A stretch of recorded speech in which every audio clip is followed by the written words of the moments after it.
Саламатсыздарбы, урматтуу кыргыз журтум.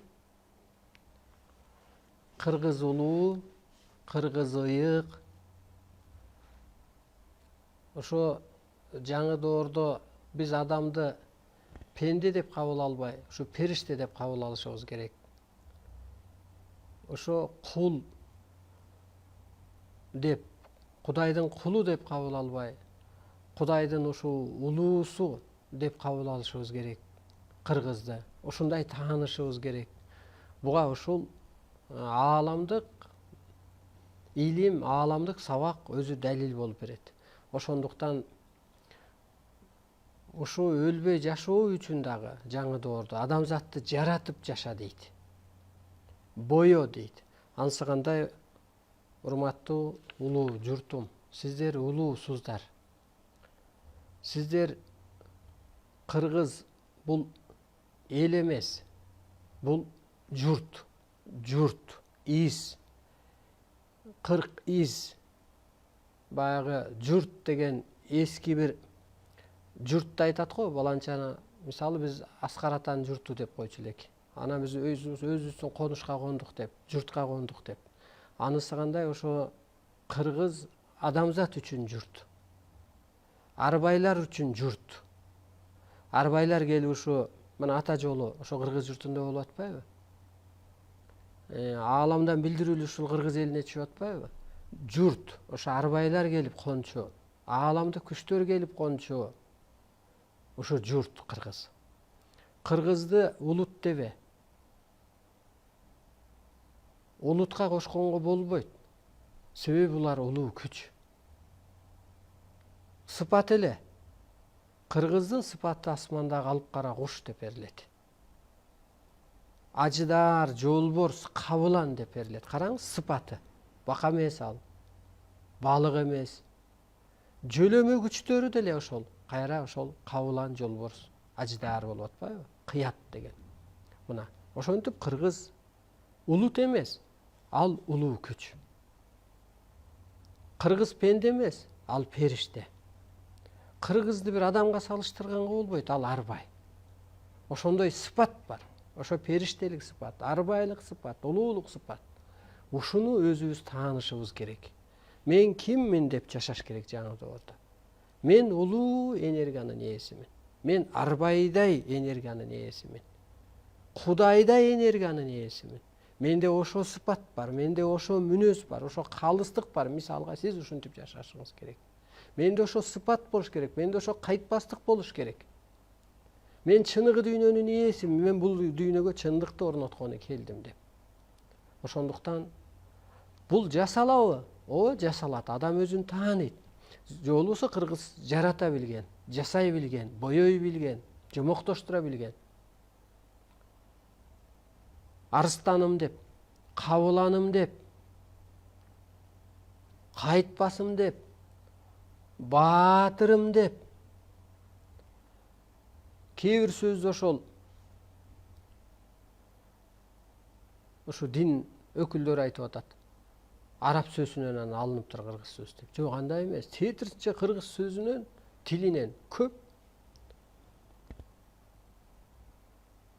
тилдер башка улутка өткөн. Мисалга багатыр деген сөз бул баатыр деген эле сөздөн алынган.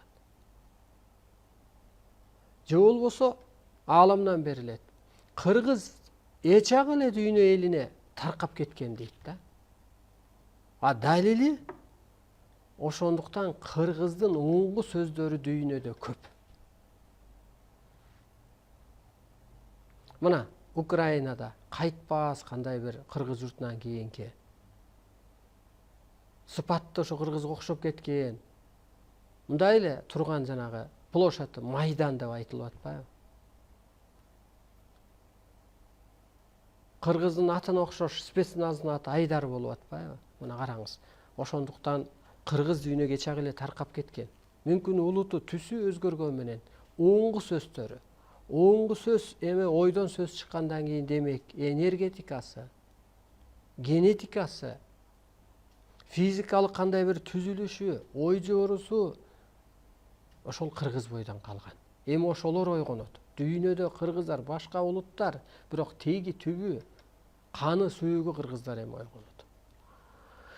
Мына урматтуу улуу журтум, ошондуктан кулмун дебеңиздер, пендемин дебеңиздер, байкушмун дебеңиздер, бир жесирмин, жетиммин дебеңиздер.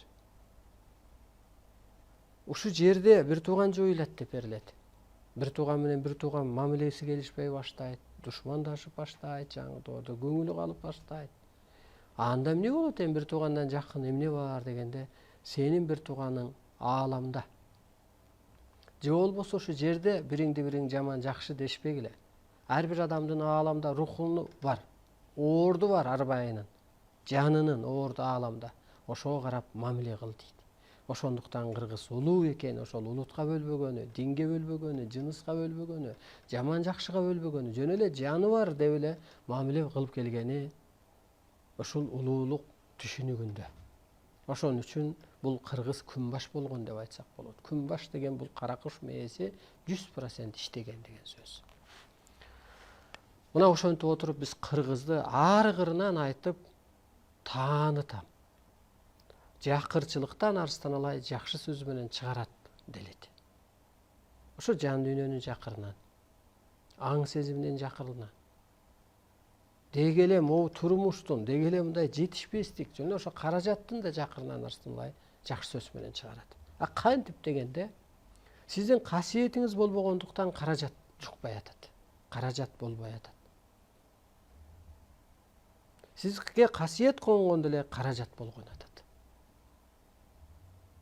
Сиз тырышканда, ыжаалат болгондо, рамкага түшкөндө, көп кейип кепчигенде кутуңуз качты.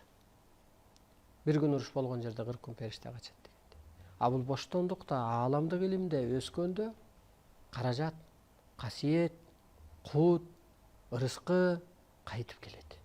Же болбосо ынтымагы жок жерде ырыскы болбойт да. А ынтымак эмнеден кетет? Ошо майда түшүнүктөн кетет. Ошентип жакырчылыктан Арстан Алай чыгарат. Мына кыргыздын сөзүндө энергия болуп атпайбы? Жаратып коюп атпайбы? Маймылда эркекти мактаса мугалим болот. Жан дүйнөсү жарды эркекти, жана мактаса жоокер болот, баарына жетишет. Эркекти мактаса мазгиси майлаганга барабар. Ай чын эле ушул. Эненин сөзүндө өзү энергия болуп атпайбы? Эне, аял, жеңе макташ керек эркекти. Анан ошондо энергия болгондуктан анан эркек баарына жетишип атат, жоокер болуп атат. Караңыз, адам эле жаратып, боёп, өз ордуна коюп атат. Анткени периштелик сыпаты бар ошо энеде. Ааламдан келгени бир өкүл. Мына урматтуу улуу журтум, бул ааламдык сабак. Бул теңирчилик деген доор өзү. Адам суу доорун, таш доорун, темир доорун, техника доорун басып өттү дагы, эми жаңы доордун аты теңирчилик. Ал эмне дегенде, теңир этабына калыптанат. Мен теңирчимин деп айта алам да. Эмнеге дегенде, мен ошо теңирдин сөзүн сүйлөп атам. Бирөөнү Акаевчи дейт. Анткени Акаевдин камчысын чапкылап жүргөн. Жанталаш. Бирөөнү Бакиевчи да, бирөөнү да бир айтат. Анткени ошонун саясатын алган жерден мактап, адвокат болуп жүргөн. Мен теңирчимин. Анткени мен теңирди мактайм. Ошо сыпатка калыптанып атам. Теңирчилик деген бул өзү бир керемет. Теңирдин кереметин иштетип атат ошол адамчы, теңирчи адам. Ал кандай дегенде, мына батасы менен жаратып коюп атат. Теңирдин кереметин иштеткен адамды теңирчи дейт. Боёп жаратып коюп атат. Дух берип жаратып коюп атат. Кадимки эле Кудайдын ордун аткарып атат десек болот. Эми Кудайчы деп деле айтсак болот эле. Бирок Кудайчы дегенди бар, суранган адамды Кудайчы деп коет го кыргызда. Аллачы мынабы, мен Алланын сөзүн сүйлөп атам. Анда окшобой калып атпайбы? Аллачымын дегендечи. Же болбосо ошо ааламдын сөзүн сүйлөп атам. Ошондуктан теңирчилик доору башталды. Ошо теңир этабына калыптанат. Ошол көккө айланат, ак карадан чыгат. Ааламдык, ааламды өзү Ааламда силер периште, арбай, инопланетян дей бербей деп берилет ааламдан. Көккө теңир деп эле айтып койгула дейт. Анткени көктө бир теңдөөчү күчтөр бар депчи. Анысы кандай ошол көк теңир этабын өтүп атпайбы адам? Арбай этапка, инопланетян этапка мына караңызчы. Ошон үчүн теңирчилик доорго техника элчилик кылат. Техника ошол адамдын өскөнүн эле аныктап берет. Техника эми эчтеке кыла албайт. Анткени техника доору бүттү. 12-жылы декабрда бүткөн. 13-жылдан баштап жана конца света дегенден кийин жаңы доор башталды. Теңирчилик. Ошон үчүн сиздер теңир этабына калыптаныңыздар. Кудайчы десеңиз анда сурамчы болуп каласыз го. Ушу теңирчилик. Саясатчы деп деле сүйлөйт го бизде. Же болбосо ашпозчу деп сүйлөйт. Сурамчы деп сүйлөйт, тилемчи деп сүйлөйт. Ошол сыяктуу эле мына ашпозчу ошо кызматты аткарып атат. Саясатчы саясатчыны кылып атат. А теңирчи теңир этабындагы ишти кылып атат. Демек бийик экен да теңир иши. Саясатчыдан бийик туруп атпайбы? Мына урматтуу улуу журтум. Ошондуктан теңирчиликке батыштын техникасы элчилик кылат. Келиңиздер, денеңиздерди бошотуп.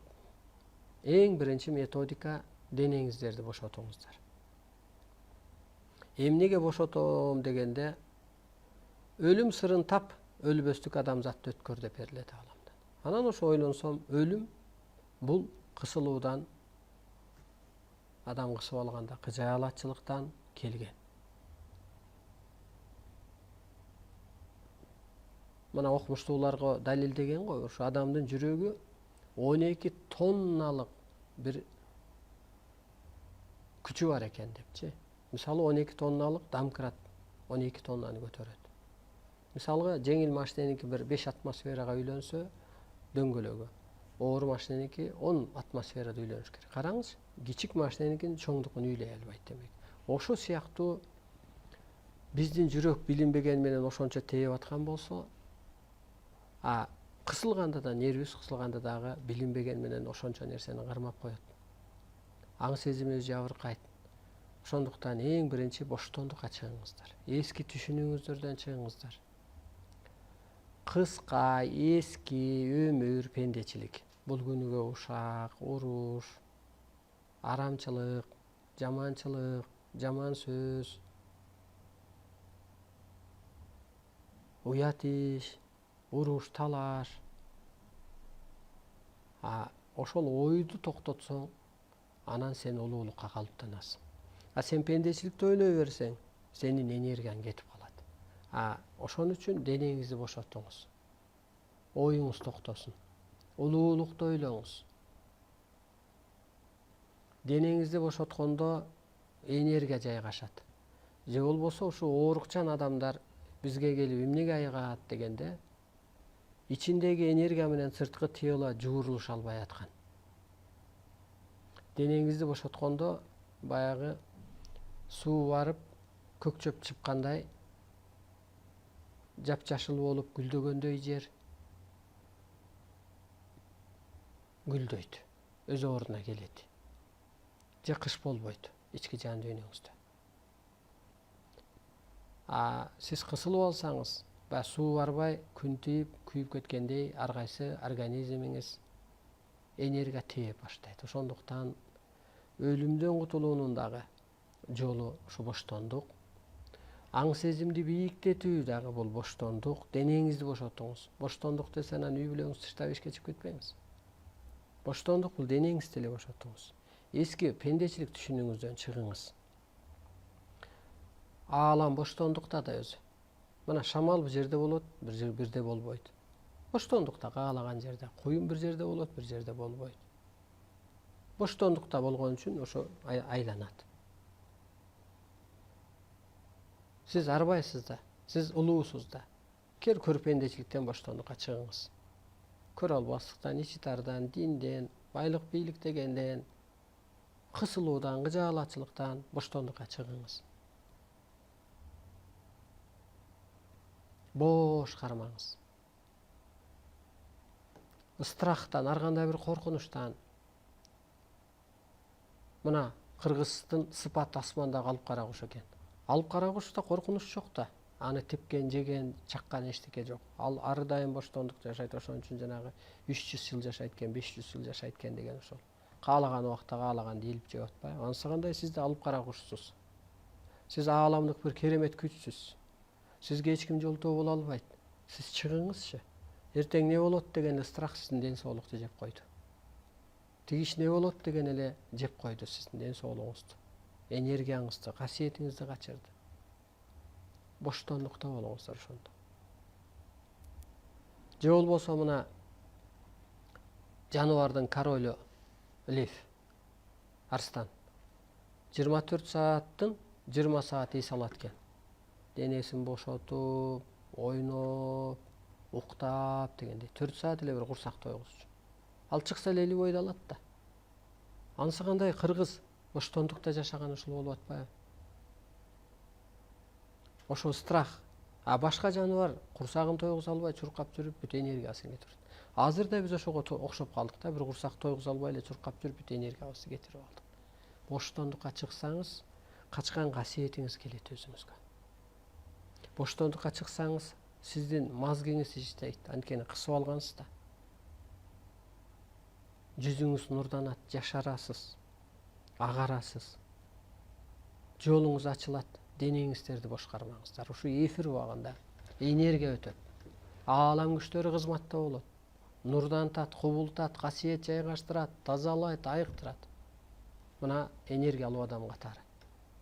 Мени актайт. Ушу эфир аркылуу ушундай чоң энергия өтөт. Мына урматтуу улуу журтум. Жөнөкөйлөштүрүп түшүнгүчө эле бир канча убакыт өттү.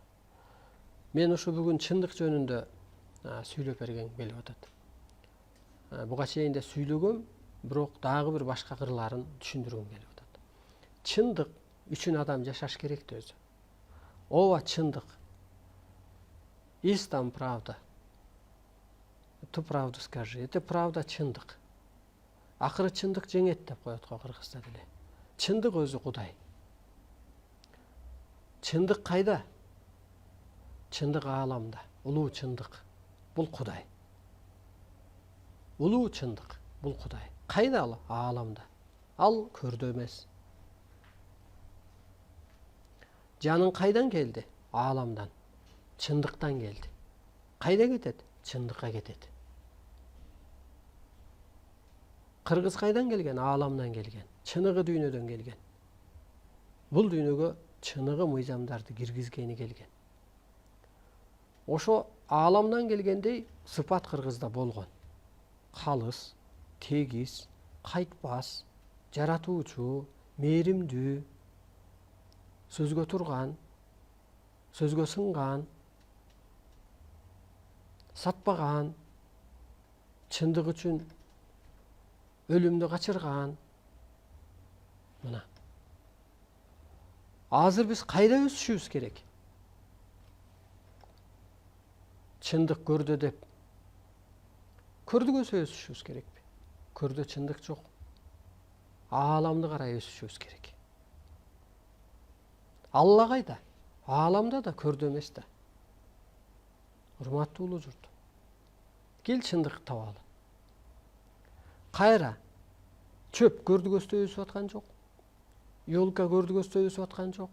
Тоо ири турса да мындай турса. Параллель өсүш керек эле, ал ааламды көстө өсүп атат. Тоодогу ёлка, бак, карагай, бадал. Канча ири болсо ошончо ааламга өсүп атат. Келиңиз ааламга карап өсөлү.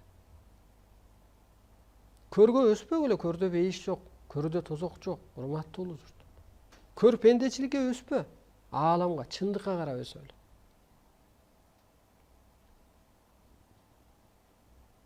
Жер өзү кара да, жер өзү тозок да, жер өзү сол да. Сол көзүң тартса, жер жашоосунда сүйүнөсүң. Кел чындыкка кара. Көрдүңүзбү, чындык ааламда. Жан кайдан келген? Ааламга. Кайда кайтыш болду? Баланча там кайтыш болду. Кабар берет телефондо. баланчаке кайтыш болду айылдагы. Ааламга кетти жаны. Келиңиз ошо жан дүйнөнү дагы ааламга карап өстүрөлү. Мына ушул жерде чындык бар. Кудай кайда? Алла кайда? Ааламда да.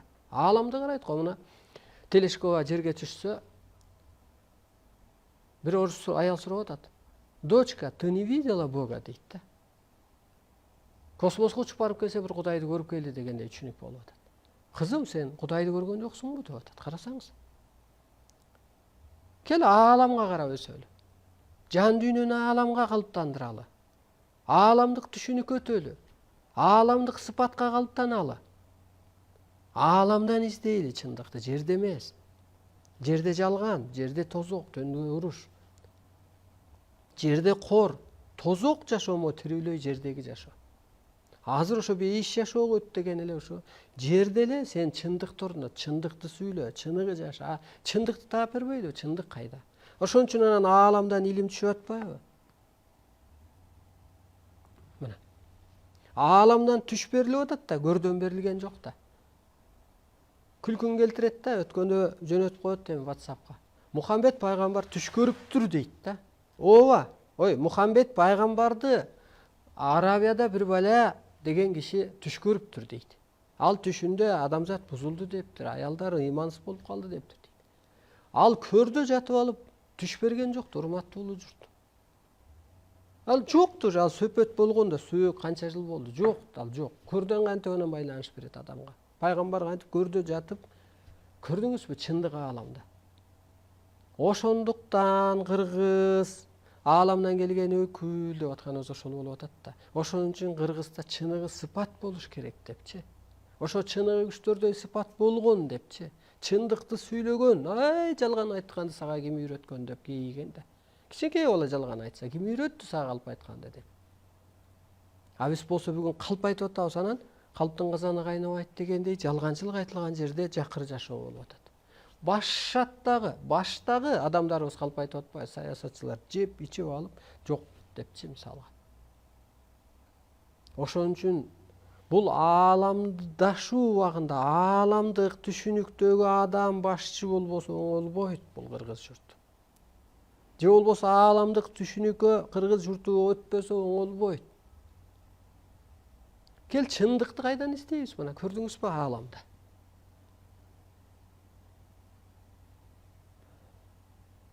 Тоо бийик го, мына Кыргыздын тоолору. Тоо теңирге жакындатчу тепкич деп ааламдан берилет. Тоо бул арбайлардын түнөгү дейт. Мына тоого барганда адам такыр башка болот го. Аурасы, энергетикасы, мындай чувствосы, мындайча айтканда. Караңызчы, канча бийик деген сайын адамда да ошончолук теңирге жакындоо болуп атат. Биз жерге түшүп алдык, көргө түшүп алдык такыр. Көрдүңүзбү? Анан динге не жабышып атат арстан алай дебеңиздер. Бул чындыкты ачып бербесек болбойт да. Андан кийин чындык жөнүндө кеп кылалы. Жан бул дүйнөгө эмнеге келди? Чыныгы кызматка эле келди. Кызматка келди. Бу жерге келип алып анан пайгамбарың ким? Аны үйрөнүү үчүн келген жок, ал ааламда белгилүү. Ал жерге зар эмес, жерге келип алып пайгамбарың ким? Анан жаратуучуң ким? Анан диниң ким деп сурабайт ал көргө барганда. Көрдө сурак жок, кечирип коюңуздар. Сурак адам тили оостон калганда, өлүм астында, жана комага түшкөндө, же ошол жана тирүүлөй эле сүйлөп баштайт керек болсо. Бул биздин башыбыздан эле өткөн нерсе, биздин жакындардын башынан өткөн. Көзүнө көрүнүш көрүнүп эле кадимкидей ошо өлөр акын жакында. Баланчакысын айтып өтүп кеткен. Күйөө баласын айтып өтүп кеткен. Кел чындыкты таап алалы биринчи, анан чындыкка жашайлы.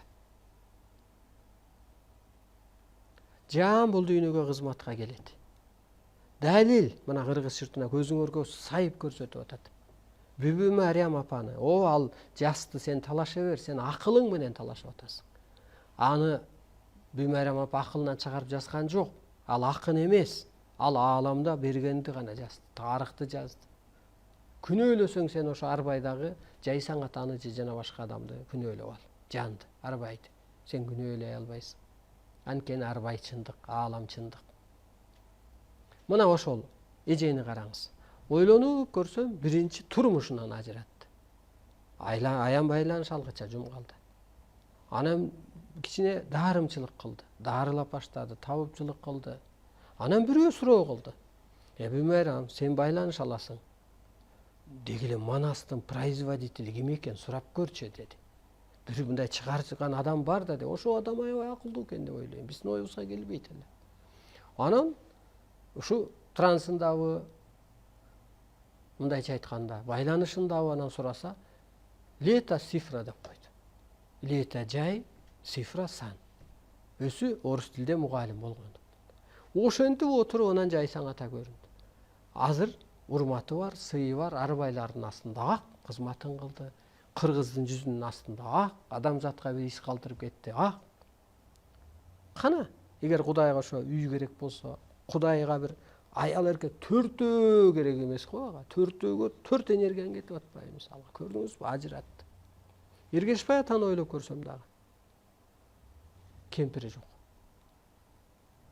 Көрдүңүзбү? Демек азыр дагы үй бүлө ажырап атат, не кылабыз дейт да. Бул пендечиликтин бүтүп атканы. Сен ар жагын көр. Сени атайын ажыратып атат, сени атайын боштондукка чыгарып атат. Бүймөрөм апаны боштондукка чыгарбаса ал байланыш албайт эле да. Күйөөм не дейт деп атып кысылып калат эле. Мына мени дагы байлык бийлик деген түшүнүктөн алып койгон. Өсүмчүлдүк ал бул дегенде. Ойлоно албайм мен азыр. Аны мен ойлоп коем, мурунку этап жашоом окшойт бул деп коем да. Маани да бербейм. Берсем бат эле чыгып кетем. Ал түшүнүктөн кой. Бул менин ишим эмес. Мен кырсыгып калбайм. Менин ишим такыр башка деп. Мына кызматка жаралганынын далили. Мына ал жазып атат, автоматика менен жазып атат. Демек Кудай колун пайдаланып жазып атат. Эми келиңиз, сиз оозуңуз менен сүйлөп бериңиз. Өзүңүз сүйлөп бериңиз. Улуулукка үндөңүз. Караңызчы, кызмат үчүн келди. Экинчи бир жерде берилет. Бул дүйнөдө адам жан дүйнөнү өстүрүш керек, ааламдан орун алыш керек. Аякка барып алып кайра кызмат кылыш керек депчи. Мына жайсаң ата кызмат кылып атат. Адам ата байланыш берип атат, Манас атага аникени. Ааламдан берилген нерсени жок дебегиле. Кимиң болсоң да. Мейли мусулман болосуңбу, мейли капыр болосуңбу, мейли атеист болосуңбу. Себеби жаңы доордо өзгө күчтөрсүз өзүңдүн алсыздыгыңды сезесиң. Көз каранды экениңди сезесиң. Ушуну эсиңерден чыгарбагыла. Жоюлат жаңы доордо, атеизм да жоюлат, диниң да жоюлат. Бир гана түшүнүк пайда болот. Биз ааламдан келиппиз, кызматыбыз бар экен, ошону кылышыбыз керек экен. Учурчак менен жаша, сен эчтекени пландаба. Учурчак менен жашабасаң, сен жоготуп коесуң кереметиңди. Баягы кыргыз айткандай, буйруганын көрөрүз балам эртең, ап кел бүгүнкүсүн жеп туралы. Бер элге тарт дегендей эле. Эртең ата түгөп калат, аны дагы буйруганын көрөрүз балам. Дегендей эле, ошол учурчак менен жашасаң, анан көкүрөгүңө бир керемет келип турат. Төкмө деле даярданып барбайт да аалам менен байланышат. Төкмөлөр ааламдан байланыша алат, бул чындык. Алар ошо бош жүргөн адам. Мындай бир өзүн бош кармаган адам.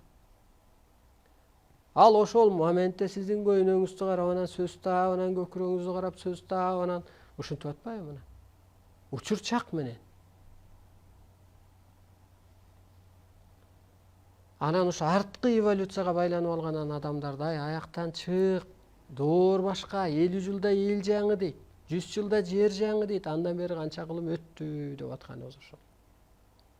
Мына ошентип чындык үчүн сиз жаралып келгенсиз. Бул дүйнөдө жанды өстүрүү үчүн келгенсиз. Кел өстүрүңүз, мындан алыңыз, угуңуз, өстүрүңүз. Сиз өссөңүз, баягы чоң ата болуп калыптанасыз да, ата болуп калыптанасыз да. Өспөй калсаң, жаш кезде мылжың болсоң карганда кылжың болосуң деп бекер калбайт. Ошо ойдон каласың да. Кандегиттин карыганы билинбейт дегендей. Ушундай кээ бир адамдарды көрөм. Мылжыңдап жүрөт. Аны көрүп, ал үчүн сен уялып атасың. Мен уялам ошондой адамдар. Акылы, сезими не деген адам депчи. Менден баланча жаш улуу деп. Ошол сыяктуу сиз калыптанбай калып атасыз, өспөй калып атасыз. Өспөгөн өзөк ааламдан орун таппай калат чындыктан. Ал кайда жаралат анын жаны дегенде ит, бит, майда жандык, бадал бак болуп жаралып калат дейт. Эмне деген кордук бул жан жараткандын аманат нурун сен жоготуп туруп бадал бакка, итке битке айлантып алсаң. Анда өсүү жок деп берилет. Итте битте өсүү жок да, окуу жок, компьютер жок, бут жок, кол жок, угуу жок, өсүү жок да. Демек жаныңдын жоюлганы.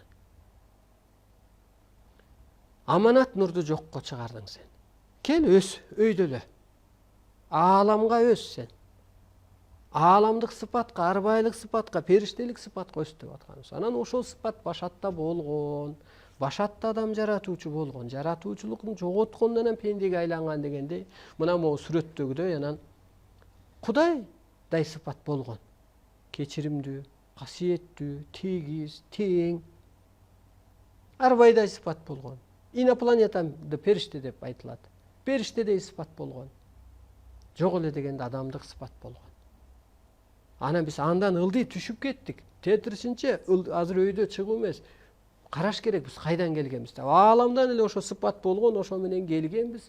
Чыныгы дүйнөдөн келген катары бул жерде иш кылганбыз. Мына чындыкта чалы келиңиздер. Чындык ааламда. Жан дүйнөңдү ааламга калыптандыр. Ошон үчүн сенин жаның ааламга кетип, агарып, анан кайра периште сыпатка жетип анан наристе болуп жаралып атпайбы?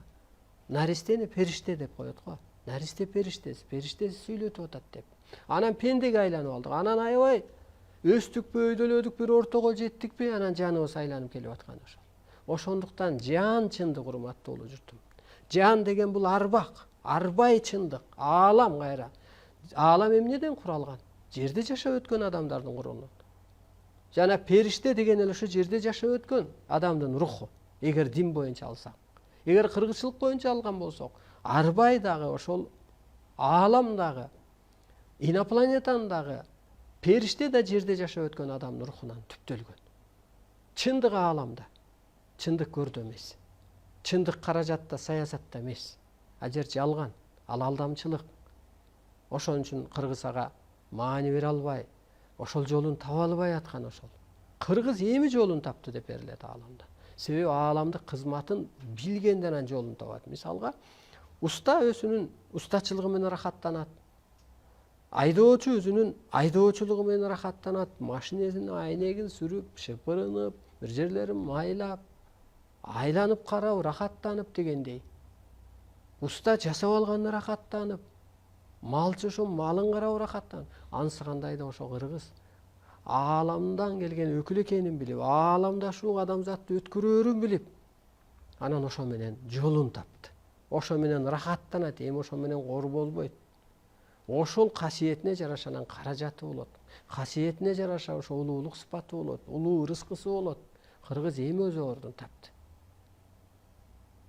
Эски жашооңуз сиздин практика болгон. Эми чыныгы ишиңизди баштадыңыз.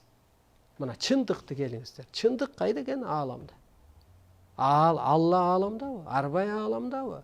Алар акпы? Ал ак. Ак алар. Анткени жерден өйдө көтөрүлгөндөр. Жер жашоо сөзү тозок. Жокчулук, корчулук. Ооруп калдың, тозогуmu эмне? Жарым жандуусуң, тозогуmu эмне? Эл ичкенди иче албасаң, элдей баса албасаң, элдей сүйлөй албасаң, жан дүйнөң жарды. Жан дүйнөң жарды болсо, ишиң жарды, жашооң жарды. Ошондуктан улут катары, жесир жетим катары, ууру бөөрү катары, же бир жаманат алган адам катары өзүңүздөрдү кабылдабаңыздар. Сиздер ошо улуу мояктагы энергиянын, ошонун касиеттин ээси сиздер. Ошон үчүн касиет деген бул эмне дегенде ошо улуулук сыпат. Касиетиң болбосо анан сени теңир тентиретет. Касиетиң болбосо ата теңдин арбайы сени кеселдетет. Ким кеселдетет? Арбай кеселдетет. Касиетиң болбосо намазыңан пайда жок. Тилегиңен пайда жок, батаңан пайда жок деп берилет ааламда. Касиетиң болбосо эгиниң кесел, эмгегиң бекер болот. Касиетиң болбосо сакай албай саргаясың, мактана албай арданасың. Касиетиң болбосо Кудайдын жардамынан жазасы жок. Касиетиң болбосо сен элиңе наалабаган. Касиетиң болбосо эч кимге таарынбаган. Көрдүңүзбү? Улуулук сыпат болгондо сиз башка адамсыз. Сизде сиз каалаган жашоо болот. Ошондуктан улуулук касиет менен кыргыз дүйнөнү башкарат. Кадимкидей Кудайдын ордун аткарат. Арбайларга буйрук берет мына жаңы тоордо. Тегеретип тегиздейт. Анткени арбай менен кыргыздын кызматы бир эле. Атаңдын мен аманатын айтып атсаң, атсам мен. Атаң экөөбүз бир элебиз да. Сага түшүндүрүп атабыз. Мына мен ата тегиңдин аманатын айтып атам. Түш деген ишаратын айтып атам. Сени эмне көрүп атат ошону айтып атам. Кайда бар деп атат ошону айтып атам. Экөөбүз бирбиз, арбай экөөбүз. Сен пендесиң, сен эски көр түшүнүктөгү адамсың. Сен кыска ойдогу, ийри ойдогу, сасык ойдогу адамсың. Мен сага таарынбайм. Бирок өзүң тегеренесиң, айлампага түшөсүң, акыры келесиң, жолуң табасың. Чындык мына ушу чындык. Ошон үчүн улуу кыргыз чыныгы сөздөр менен, чыныгы иштер менен, чыныгы күчтөр менен гана сакталат. Мына чыныгы сөздү айт.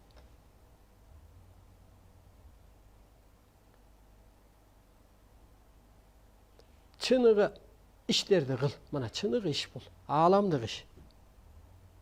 Анан чыныгы күчтөр менен сакталасың.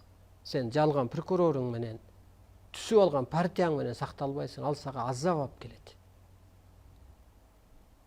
Акчаң менен. Ал сага анга түшүрөт.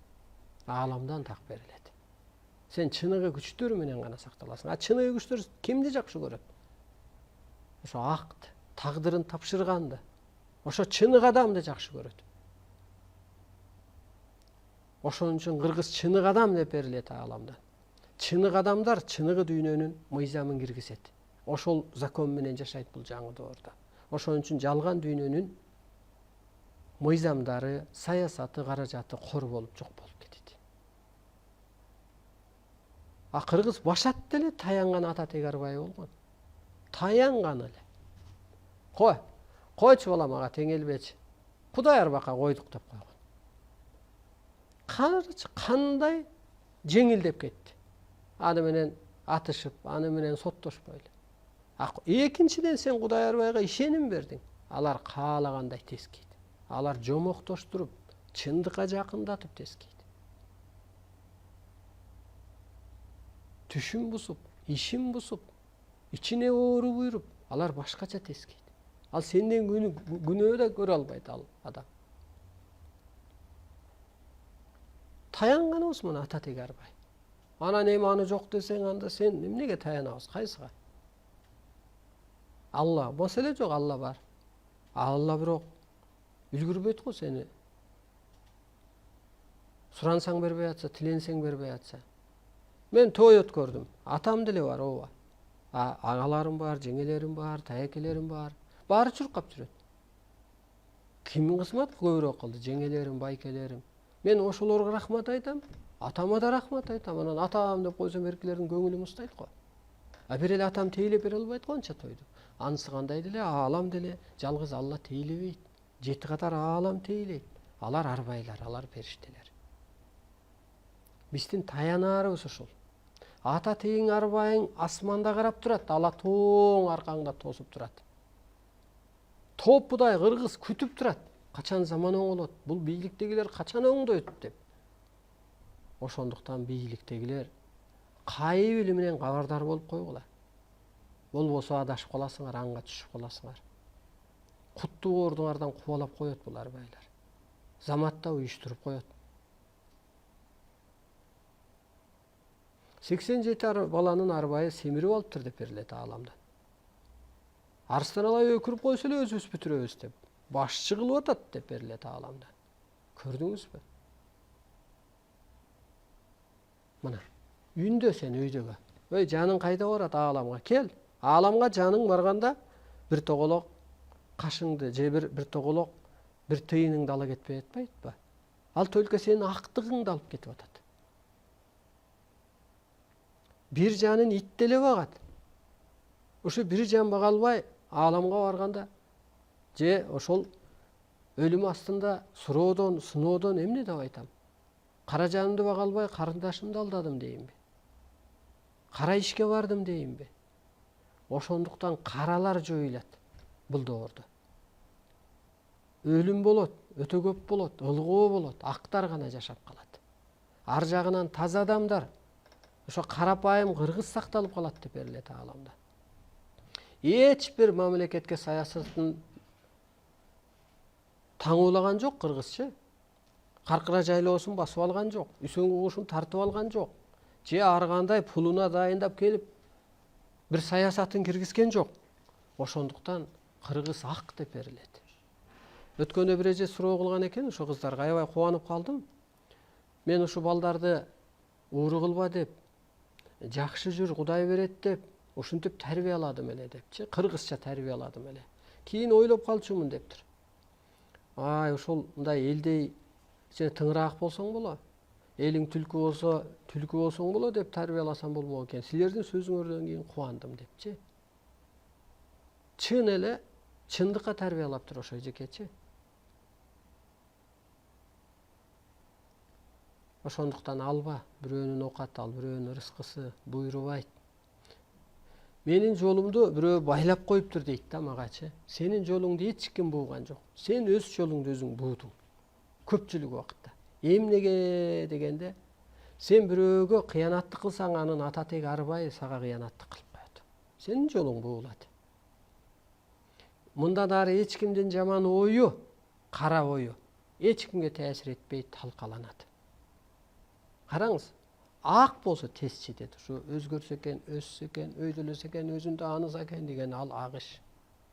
Эскичиликтен чыкса экен, айлампага түшүп албаса экен, ошо эски агымдын бир эволюцияга түшүп албаса экен деген бул агыш. Бул тез аткарылат. Бул сен акты кылып атасың. Сен энергияны алып кайра элге берип атасың. Жаркырат үйүнө энергия бергендей. А кара иш өзүңө зыян болот. Ошентип сен өзүң дуа окудуң, өзүң тозок кылдың. Ошон үчүн келиңиздер чындык үчүн жашайлы. Мына чындыкта Куран окуп анан, намаз окуп анан, 5 убак анан даарат ал деген жок. Сен кадам сайын изилден. Сүкүт деген ошо изилден. Улуулукка өс, ааламга карап өс. Көрдү карап өспө, сен өлүмгө карап өспө, тозокко карап өспө. Сен ааламга карап өс. Арбай сыпатка ээ болоюн деп, чоң ата болоюн дейт го. Бир жакшылык көрөйүн дейт, көбүрөөк жашайын, ошол сыяктуу эле ааламга карап өс, өйдөнү карап өс. Мына чындык деген ошол. Чындык ааламда бул дүйнөгө адам чын дүйнөдөн келет. Жан дүйнөнү өстүрүү үчүн биринчи, экинчиден кызмат кылуу үчүн. Тиленүү үчүн эмес, сурануу үчүн эмес, намаз окуп кул болуу үчүн эмес. Ошо ааламдай сыпат менен соттоо үчүн, ааламдай мээрим менен мээрим төгүү үчүн, жаратуу үчүн, бата берүү үчүн, чындыкты сүйлөө үчүн, ааламдын талабын талашуу үчүн, касиетин качырбоо үчүн, адамзатты бурболобоо үчүн келет, мындайча айтканда. Мына ошо чындык деп айтылат.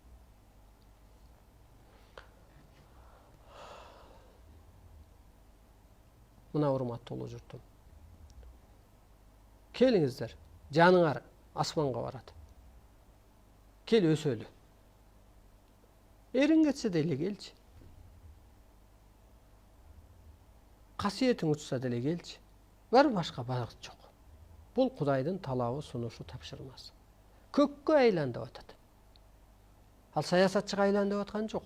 Ал байга айлан деп аткан жок. Байда тетирисинче кутуга чыгып атпайбы? Жолуң жабылып атпайбы? Сен керемет касиетиң учуруп алдың. Ошо каражат сенин касиетиң учуруп койду. Канча талпылдадың, канча жаман көрүндүң. Тапкан малың, атанын малы балага буйрубайт дегендей, ааламга барганда керек болсо балаңа буйрубай калып атпайбы? Анткени чындык үчүн жашаган эмессиң. Кел, өзүңө жакшы чыныгы ордуңа тур, адамзатты улуулукка үндө. Мугалим бол, эртең үндө, жол көрсөт. Ааламдык кызматын ким аткарбаса, кырсык Кудайдын ачыктан эскертүүсү. Кел, ааламдык кызматымды аткарып атам мен. Ааламдын сөзүн жана теңирчилик дегендей теңирдин сөзүн жеткирип атам.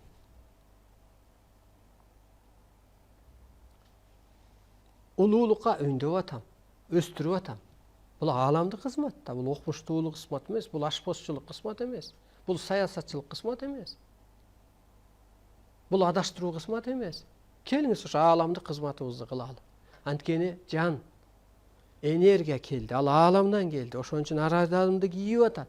Ошо энергияны кабыл албаган адам анан шишик, писик, жара, оору болуп калып атат, айнып калып атат. Ошо энергия өзү, ошону кийсин, сен телоңду кийип алып сүйлөсүн. Сени ага тело керек болуп атат. Сүйлөгөнгө, көрсөткөнгө, көрүнө бир сыпатка ээ болгонго. Келиңиз, кыргыз ошон үчүн жаралган. Эскичиликтен, эски эволюциядан кайтыңыздар. Материалдык мир бүттү. Ушундан чыгыңыздар. Аксынбай эле кой, саясатчы, кыйынсынбай эле кой. Сенин бийлигиң бир 5 жылдык. Көп жашасаң. Ал сен ошо жерде отурган менен ал айтканың бүгүн өчүп калып атат, орундалбай атат. Сен жалган эле бир нерседе жашап атасың. Ал чындык эмес. Окшобой атат сен. Эл ишенбей атат ошон үчүн. Сен жөн эле 5 жыл эле жалганчы болуп отурасың, бир депутат болосуң же башка. Кел табык илимиңди ал. Эртең кеч болуп калат. Эртең ооруга чалдыгып каласың. Эртең мазакталып, кыргыз ойгонуп туруп кола бет, мазактап туруп. Көчкө тээ ойнойт. Бизди канча жыл адаштырыпсыңар деп. Мына урматтуу улуу журтум.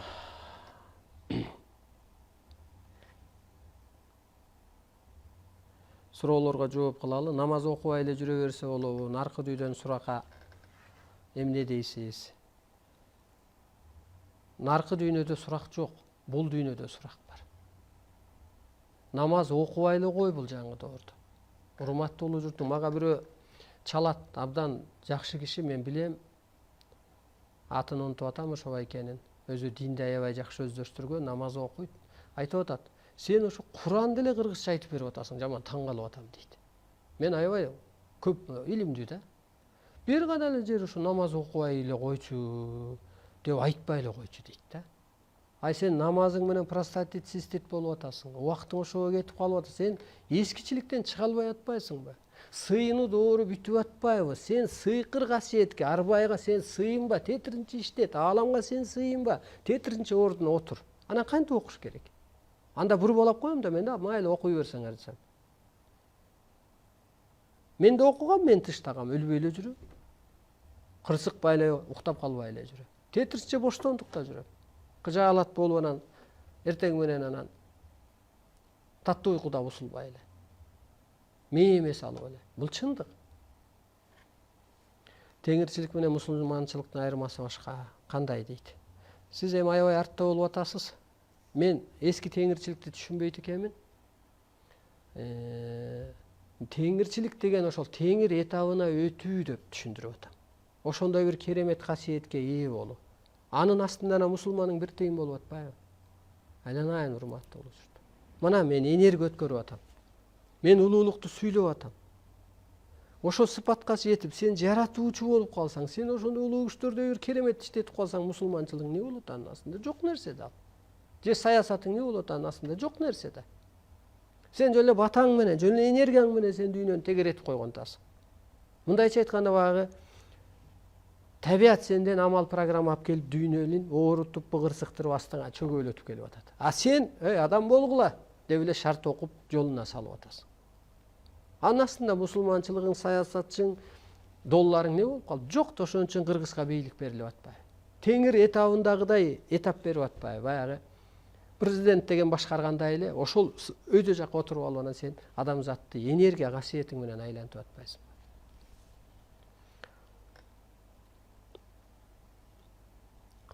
Журт атасы Арстан Алай дайыма бар болуңуз, Кыргыздын сиздей адамдар көп болсун. Сиз президент болсоңуз, Кыргызстан качан эле өнүгүп кетмек. Бирок мен 100% ишенем сиздин башчы болооруңузга. Ар дайым колдойм. Рахмат сизге.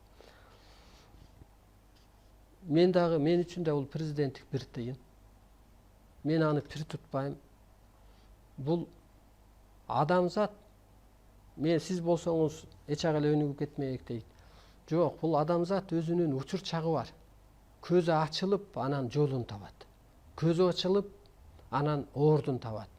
Урунуп, анан атасын тааныгандай эле бир кеп. Аны мунун өзүнүн бир учур чагы келет. Рахмат сиздин көңүлүңүзгө.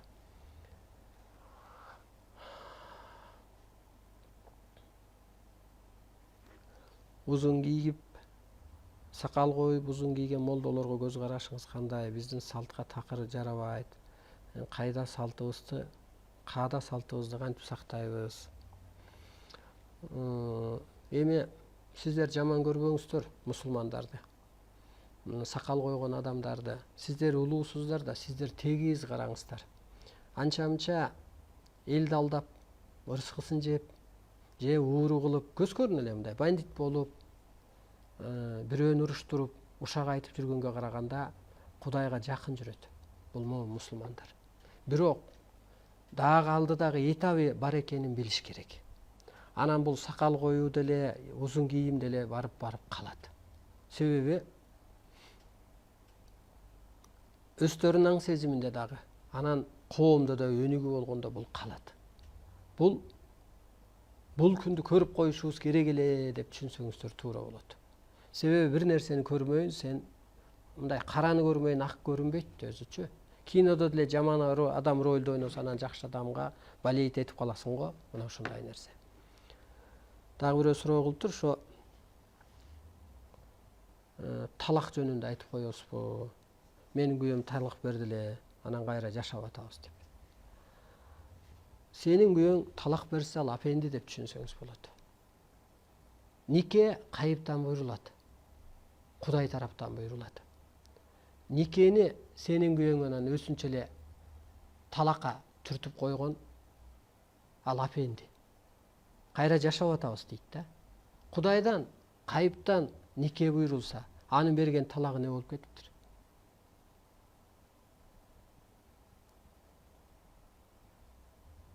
Караңыз. Куданы Кудай кошуп атат. Куданы сыйлаганың бул Кудайды сыйлаганың болуп атат.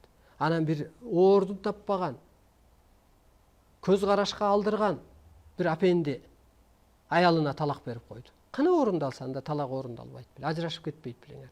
Ошондуктан бул болбогон нерсе. Ошол адамды сен апенди экенсиң деп айтып койсоң туура болот.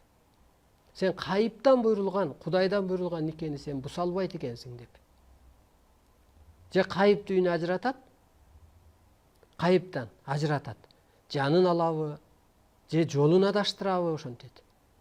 Ошондуктан мусулмандар талак бергенде силер айтат экенсиздер. Сен мени менен жашабайсың, сен башка эрге тийишиң керек депчи. Бул өз эле кызыкчылыгыңды кылып атасың. Ал аялың бир нарушение кылды, сен же көңүлүңө жакпады. Сен талак бердиң. Башкага тий дедиң. Бул өз кызыкчылыгың, бул уят иш.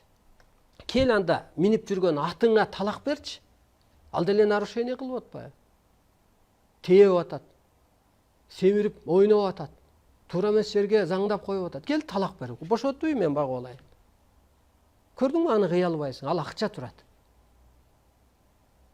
Мына эртештүктө. Эртештиктин энеси эрин айтып атат. Эртештик төрөлө электе.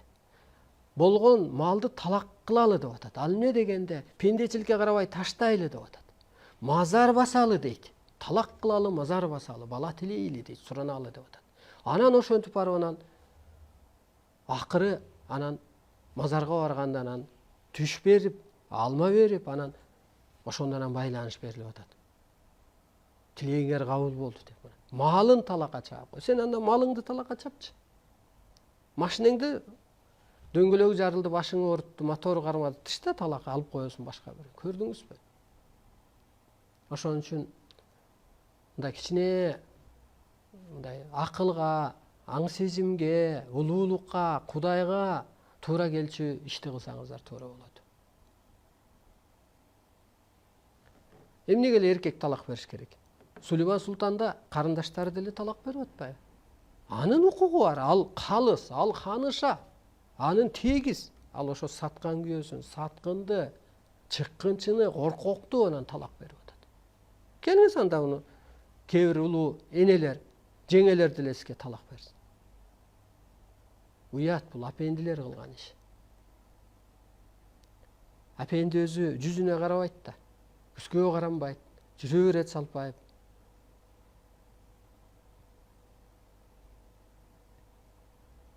Ошол сакалы өсүп кеткенди ойлойм, ошо апендилер окшойт депчи. Артка кетип атат. Неге анда машина миниш керек? Эшек минип алгыла, ошол убакта эшек болгон. Неге телефон көтөрөсүң? Жөн эле жүр. Заман өзгөрүп атат, урматтуу болуп жүрдү.